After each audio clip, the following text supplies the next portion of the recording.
that don't want what we know out there. How a person can go from really almost nothing to becoming a millionaire by owning rental properties. He would always buy these flip houses, and I just remember thinking, this guy is crazy.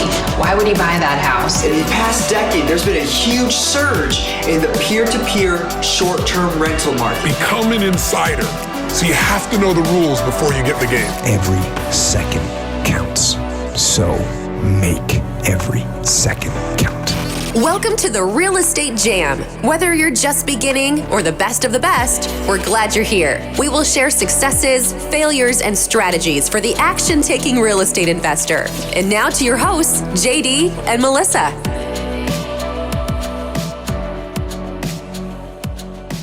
Hi guys, welcome to the Real Estate Jam podcast. I'm JD, and I am missing my wonderful co-host. She's putting out fires and dealing with some problems which happen all the time in real estate. So maybe she'll come in later and sneak in to join us. Maybe she'll be gone, but either way, we're going to have an awesome show today. I'm excited to introduce you guys to John Casmon. He is the host of Multifamily Insights. It's a podcast where they teach about multifamily investing, either as a limited partner or as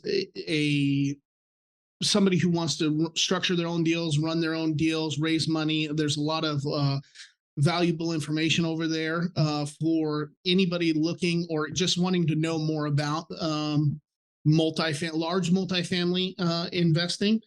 He's also the CEO and founder of the Casmon Capital Group. Been investing since about 2012. And John, we're super excited to have you on the show today. Thanks for making time for us. Absolutely. Hey, JD, I'm excited to be here. Thank you very much. And I appreciate that warm introduction. Awesome, man. Well, for those of our audience who maybe don't know very much about you or not familiar with you, can you kind of give us the high level version of where you started from, where you're at now, and some of the things you've done along the way? Yeah, I mean, listen, like many of your listeners, I worked in corporate America, had a W-2 job. I remember reading that purple book, Rich Dad, Poor Dad, kind of shortly after college. So right before I was really getting into the groove of my corporate career, but shortly after college. And, sounded good, great ideas. It definitely opened me up to a different mindset. Mm-hmm. I get into my corporate career, first really big job in advertising and marketing, start, kind of growing in the ranks there. I move over to the client side and get this job in Detroit at GM. I'm super excited, growing there. This is 2007. Well, 2008 comes around. Things start turning the other way, go sour. We have layoff after layoff, and eventually we end up going into bankruptcy. And during that time frame, the anxiety I felt, but also just like the uncertainty of my financial future, it just started to weigh. And I started to think back on, that purple book and understanding, what are my options? And real estate was the thing that kept, coming up in my head. So started to read more about it, started to learn more about it. Eventually I moved to Chicago, started investing in real estate. The first deal went really well. Second deal went really well. Started to realize that, there's something to this. And I slowly started to embark on this journey to make real estate really my future. Mm-hmm. Fast forward, we have been investing with other investors now for about 6 or so years. We have partnered with them to invest in over $120 million worth of apartments. We spend a lot of our time trying to teach people about the power of real estate investing, particularly if you have a great job. When I started, the goal was just to kind of insulate my risk a little bit. But I realized that you don't have to quit your W-2. You just want to make some extra money, get yourself some financial flexibility, and give yourself the freedom to make the choices. And if something does happen to your job, you want to make sure you have kind of that plan B in place. And real estate's a great tool to help you do that.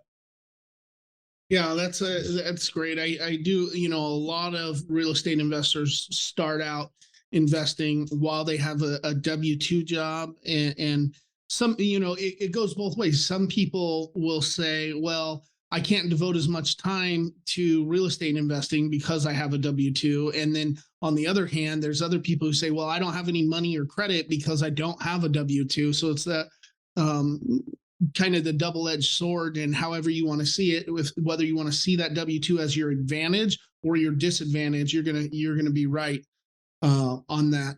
I'm super interested in, when we're talking about the multifamily syndications, I'm super interested in how you guys are structuring your deals for your investors and how you're paying them out. Now, obviously, we're not talking about a specific deal or specific rate of return, but I'm wondering if you can walk me through how you guys decide how you're going to pay your investors when you're going through the underwriting process of your deal. Yeah, it's a great question. I want to go back just a little bit to what you said about, kind of some investors feeling like their W-2 is an advantage, and sometimes it feels like a disadvantage. The beauty of real estate investing is there are a ton of different strategies, and I'm not one of those guys who says, hey, my strategy is the only way. Like, listen, you guys, JD, you guys do, some wholesaling, you do some flips, you guys do a lot of things that we don't do, but it works, right? So there are lots of ways to make money in real estate.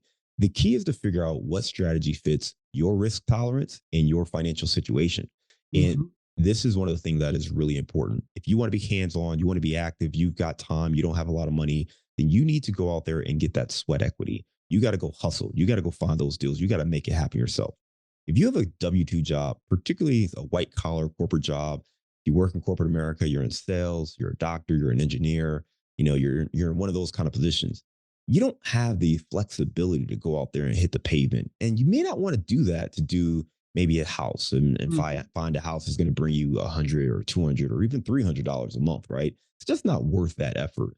So what we do is we actually offer passive investment opportunities where typically an investor is going to invest, $50,000, $100,000 or more into these deals. And the way the deal is structured is we are the general partnership team. So there's two teams, there's two sides. There's the GP team, there's the LP team, right? We're all on the same team, but the general partners, we are in charge of everything that comes with running the deal, running the property. We're going to find the asset. We're going to handle the due diligence. We're going to, oversee the property management company and oversee all of the asset management. We're making sure that the business plan is implemented and that overall we're going to deliver some great returns. As an LP or a limited partner, all you have to do is decide whether or not this deal is right for you based on your risk tolerance and decide to invest. At that point, it's almost like buying shares in any other company. You get a statement, you get updates on how the property and the project is performing. We do, quarterly, we do monthly emails, we do quarterly updates. And if someone ever wants to talk to me, they can just pick up the phone and we can talk through the deal. So we're very clear, we're very open, we communicate very frequently and make it easy for those investors. So on the actual deal structure, typically, there's going to be a portion of equity that goes to the general partners. That can range anywhere from, 20% to maybe 30 or even 50%, just depending on the actual deal. Typically on our deals, it's going to be between 25 and 30%. And then the other side of that goes directly to the investors. So about 75, anywhere between 70 and 75% is usually going to go to those limited partners. And we're going to take the profits, we're going to split them accordingly. And that's how we're going to operate the deal. And then when we go to sell at the back end, we're going to take those same profit splits and sell it the same way. So if we make, let's just say we make $1 million in profits, well, $750,000 of that goes to our investors. And then 250K comes to us as the general partnership team. Of course, that is profit. So that's after we return their initial capital back to the investors. So for those folks who are, busy, you got a daytime job, you want to do this, you want to learn more, but you don't necessarily have all the time in the world to learn it right away. This is actually a great avenue for you to get in and invest and make money, because you can also ask questions and continue to learn and grow while you're invested in these deals. And a lot of our investors have actually done that. They've started with us passively, learned a little bit more, asking me questions. Hey, why'd you do it that way? Or what's going on there? Or, why are you deciding to make this change? And as they get more comfortable with it, they can then take that knowledge and go out there and do their own deals. Sure. Yeah, absolutely. So one of the things that we hear a lot when people are syndicating deals is a preferred return, 8% preferred return, 6% preferred return. Can you help me and the listeners understand what is a preferred return versus a regular return? That's a great question. A preferred return is basically a structure where the first set of profits, so you mentioned 6 or 8%, typically it's going to be somewhere in that range. So let's just say 6%. The first 6% of profits is going to go to the investors. And the general partners, they don't get a chance to participate in the profits until they deliver on that 6% preferred return. So that's kind of a carrot for the operators. We've got to hit that before we can partake in the upside. So if you don't have a preferred return, then the profits are just split based on the equity. So let's say, for instance, a deal, it's either not performing or it's early in the performance and it's only delivering a 4% return. Well, if you have a 75-25 split, then that 4% is split. 75% goes to the limited partners. Mhm. Okay. And then the 25% will go to the general partners. If you have a preferred return, and let's say it's a 6% preferred return, and that first year the deal only delivers a 4% return, well, all of that 4% goes to the limited partners. And not just that, but there's actually 2% that still needs to be made up before those general partners can participate in the upside. So now they've got to make 6% the following year, plus that 2% the first year to kind of catch up. So it's kind of this hurdle that lets investors know, at least they're in first position. They've got to get paid really before that operator gets paid. Sure. Now, as the general partners, are you guys structuring it where you take some sort of management fee that comes out prior to that return being paid out? Yeah, so there's a asset management fee is what you're referring to, and we do structure our deals with an asset management fee. I think it's really important to understand what exactly the role of a general partner is, though, when we talk about that, because some people say, well, if you're going to hire a property manager, why is there an asset manager? What's the asset manager fee for? Think about it this way: the property manager's job is to interface directly with the residents, right? So that's their job. They're talking to the resident. Resident wants to get an upgraded apartment unit. They've got to sit there and tell them yes, no, or maybe, and explain why. Your job as the asset manager is to make sure this business is profitable. So that's the lens you're taking when you're operating this. When you're sitting down with the property manager, you want to give them the tools and resources to be successful, but you are responsible for profits. It's the difference between, being the manager at a McDonald's and being the owner of a McDonald's, right? Manager just wants whatever they need to do what they got to do. We need to hire more people. We need to increase their pay. We need to give them better benefits. Like whatever's going to make their job easier, that's what the manager wants. When you're the owner, you got to look at the bottom line and say, well, wait a minute, we do this, our profits drop to this. So that's the asset manager's job, is to make sure the property actually delivers, is to take a look at all the P&L, take a look at everything you're getting from the property manager, understand what's happening in the market, and then make those business decisions. So that owner role is very different than being kind of that property manager role. And that's really the role those asset managers play. Sure. And what is that typical? Obviously, it's different for every deal, but what's that typical asset manager or asset management fee look like in the deal? Yeah, I've seen it from 1% to 3%. I've heard of folks doing as much as 5%, but we haven't done, or we wouldn't do. But 1% to 3% is pretty common, and that's going to be on the gross rents. Yeah. So if I'm a limited partner and I'm getting a preferred return of 6%, but the asset management group is taking a 3% on gross rents, because what you said was that the carrot for the GPs to do what they're supposed to do is to get that above, but that 3% return for not having to perform is still there. So if I'm a limited partner, what are the things that I need to look out for? Because there are definitely some syndicators out there with bad name. How do I know that you guys are going to be doing what you say you're going to do, instead of just banking on that 3% of gross rent return and then letting my investment squander? Well, let's break down this with real numbers, right? Because I think it's a great question. And I think a lot of times when people don't really understand the business or the underworkings of it, then they may look at that and say, well, this asset manager, you're getting paid through this AM fees anyway. Well, let's break down what that means. Okay. So let's say there's a $10 million deal, and let's say it's just generating $100,000 in gross rents every single month, right? So 3%, which again, I think that's a little high. You typically see about 2%. Mm-hmm. So let's just say 2% asset management fees. Well, 2% of $100,000 is $2,000. Mm-hmm. Okay. when we're talking about a $10 million deal, $2,000 a month is actually not that big of a deal, right? So you also have to understand, what does it take to go in? So one of the ways you can protect yourself when you're looking at this is you want to understand how much equity is that investor group or the general partnership group putting into the deal. So are they investing in the deal? Are they investing alongside of you? Do they have skin in the game? So that's one question you want to know. The other thing you want to understand is, where does your equity sit? So again, if you have a preferred return, you're going to get that first. Now, your preferred return, that's cash on cash. So that's not, based on the gross rents. That's going to be cash on cash. So if you invest $100,000, that's going to be a $6,000 annualized return for your investment. Now, let's also understand how much work goes into the asset management side. We do weekly calls with our property management team where we have to go out there and do site visits. We have to sit down with the management team, understand exactly what they're doing, go through the numbers, analyze the data, take a look at the traffic reports. So we have to sit there and think about this many times throughout the week.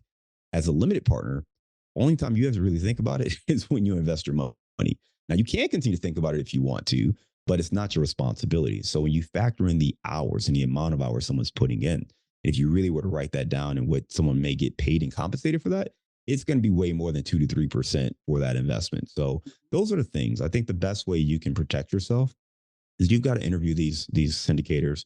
You want to understand what's their track record, what's their background, do they have referrals, do they have examples of deals they've done? Can you get a good sense of who they are? But also you want to build that trust. I want to get to know them. I want to see who you are. I want to understand how you operate over a period of time. Is this a one-off thing? So for me, one of the little things that I like to see is someone who has, I call it reputational risk. There are people who come out there, you have a company, you do something, it doesn't go right. Who cares? They just switch it and get a new LLC tomorrow.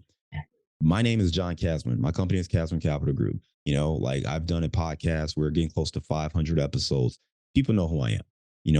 I can go put a new LLC all I want. They still know who I am, right? There's a reputation there that I have invested and worked really hard to build that I want to protect. So I like to work with people who share that same risk level, right? They want to protect their reputation. They're very concerned and they're very focused on making sure they do right by their investors. The other thing is, are they putting the people that they know, love, and trust in their deals? If someone's telling me you've got a great deal or you want me to invest, but you haven't shared this opportunity with any of your own friends or any of your own family members, well, how am I going to feel confident investing with you if you don't believe in this enough to put the people you love in this deal, right? So I want to know that the people around you are investing with you. If you're just going out there and trying to find money from strangers, then that's going to be a red flag for me. So for me, I want to invest with people who, again, they're trusting the deals, they're putting their family and friends in the deal. But I like to say that, anyone you're working with, you want to make sure that these are quality people. It doesn't mean that every deal is going to be perfect, and I can live with that. But you want to make sure that the person you're working with is a quality individual. They have good values, they have good character. And those are the kind of things that I'm trying to understand whenever I'm evaluating an opportunity. Yeah, I think that's great. A lot of times, the way we look at it is the vehicle is the syndication, but you're investing with the person, right? Absolutely. Yeah. That's the way that we like. If you don't trust that person, you probably shouldn't be giving them a bunch of your money, no matter what. But with that being said, even if you love this person, even if it's your brother, or your mom, still the paperwork and that side of it, the legal side of it, needs to be done correctly. Can you tell us a little bit about what kind of paperwork goes into and is involved if somebody wanted to be a limited partner? Are they getting any kind of guarantees? Are they, in single family world, we would give them a second mortgage or a mortgage position on the deal, their money secured to the asset. What does that look like in the syndication world? That's a great question. So I want to give a little more context, right? So when I was making my transition from kind of building my own personal portfolio to syndication, I tried a couple different things. I tried a couple flip projects. We did a couple JV ventures. And then we actually ended up doing our first syndication. And it became crystal clear to me that the syndication path was the right path for a number of reasons. One is just the professionalism throughout. So first of all, when you're talking about larger syndications, apartment buildings, 100+ unit assets, The attorneys are more sophisticated. The property managers are more sophisticated. Everybody that's involved in this operation, the brokers, they're going to be very sophisticated, very intelligent, very seasoned individuals.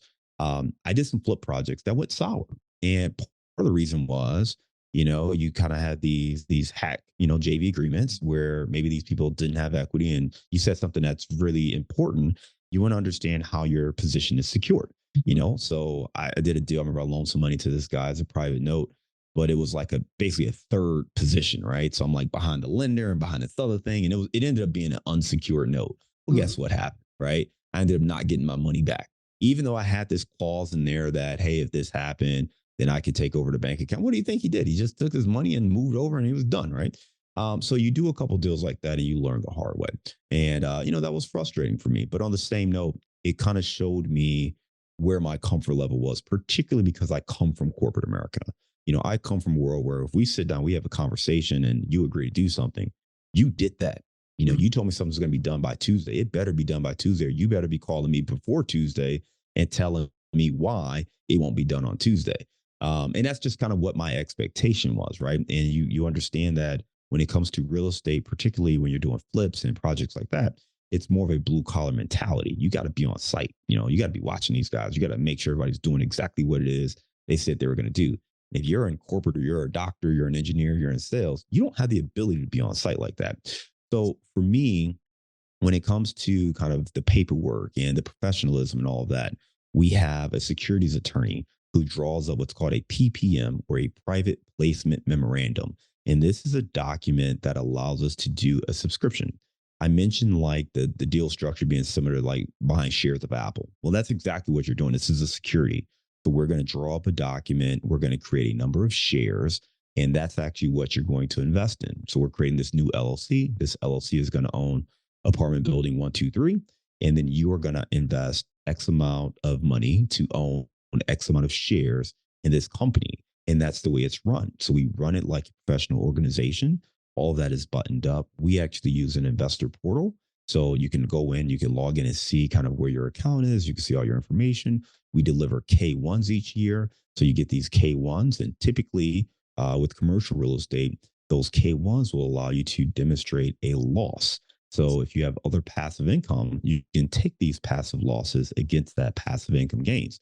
So for a lot of real estate investors, if you have rentals in particular, this could be a great tool to add to what you're already doing. So I know a lot of people who they'll invest in one syndication a year just to offset, their rental portfolio. And it's just a great way to continue to build and protect the money you're making there. So it's all professional. You're going to have, again, securities attorneys. You're going to have this paperwork that really lays out your investment. And again, if you're doing it as an equity deal, which most people are going to do equity typically, then you understand and kind of exactly where you're at, exactly where the deal is going. You've got the upside that you're protecting. And again, you're in this passive environment, but you understand you want that carrot where the operators are going to do everything they can to make sure this deal is successful. And that's why it's so important to vet these operators and vet these people up front before you make that investment. Sure, and then before we wrap it up, my last question in that line is, what happens if you and the rest of the general partners are on a private plane somewhere and it crashes into the side of the mountain? How is my asset as a limited partner still protected? What happens in worst case scenario? What are those things and safety nets in place? Yeah, it's a great question. So in the operating agreement, it kind of gets into kind of the what happens in some of these scenarios if one of the partners dies off. I mean, listen, if everyone dies off at the same time, that's the bigger issue, right? There was a show on ABC. I can't remember what it was called, but they basically talked about they take all of Congress, right? And there's one member they don't allow in the designated in survivor. Designated survivor. There you go. So I don't think there's a designated survivor rule to this. That's probably a good one. If we all die at the same time, it might be more problematic.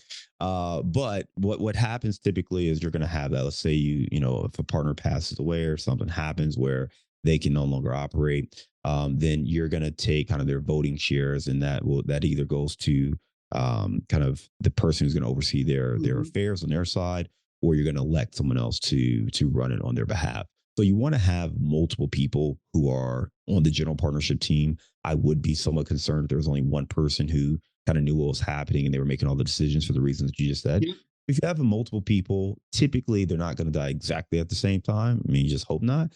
But what'll happen is you want to have someone else who's competent enough to make those decisions and understand exactly what's happening. So it always helps to have multiple people. And then quite frankly, just this is a business. So there's so many things and moving parts.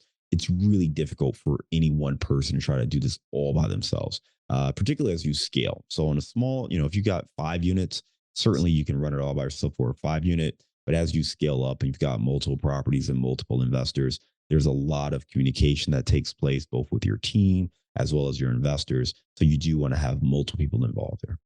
Sure. And it just goes back to the original point where, hey, this is a business, this is a professional environment. And in the operating agreement, in the documents, and the way that you guys run a general partnership, there's emergency contingency type things in place that are established to prevent anything crazy from happening. And that's Absolutely. the important part. And JD, just to try to illustrate that a little bit clearer, from a property standpoint, right? I mean, the property, the tenants don't care who owns it, right? So they're not interacting with me at all, right? They're going to be interacting with that property manager. So the operational side really shouldn't be impacted. It really just comes down to, okay, hey, if this person was playing CEO and they're no longer there, well, now we've got to elect another person to be kind of that business mind. So it's not like, again, you're the property manager, you're the owner, you're literally every hat, and this happens, and now people don't know where to pay rent and all this. Everything's going to continue to move on the same way it was. It's just a matter of you're going to have to kind of rearrange or elect someone new to be in that position if a lot of people move out. Awesome. Well, John, if any of our audience pulled any value, either wanting to start learning about how to run their own syndications, or maybe they have some extra money that they're looking to invest, most of the stuff you guys deal with is for accredited investors. Are you guys on any of the other type of syndications where you're bringing in non-accredited? Yeah, we do offer some deals for non-accredited investors. There's some legalities there, so we have to kind of establish a relationship. What I would say is that if anyone's interested in learning more, we have a sample deal package on our website, and it's great whether you want to raise your own capital. And this doesn't have to be for multifamily, by the way. But if you just want to look professional and you want to show people what you're doing and get some tips from groups like ours and what we're doing, you can go borrow from it still if you want to. Just see how we lay out the deal, how we talk about the market, how we talk about our business plan. That could be very helpful for you. And then if you do want to invest, or you want to learn more about investing, particularly if you are that busy professional and you're trying to figure out how to get started, you've been listening to JD and Melissa for a while now, and just haven't been able to pull the trigger. Think about investing passively. Check out this deal package. It'll walk you through some of the terminology. It'll walk you through some of the deal structure items that we kind of talked about today, and it can help to set you up to go down that path. So that's available at casmoncapital.com/sample deal.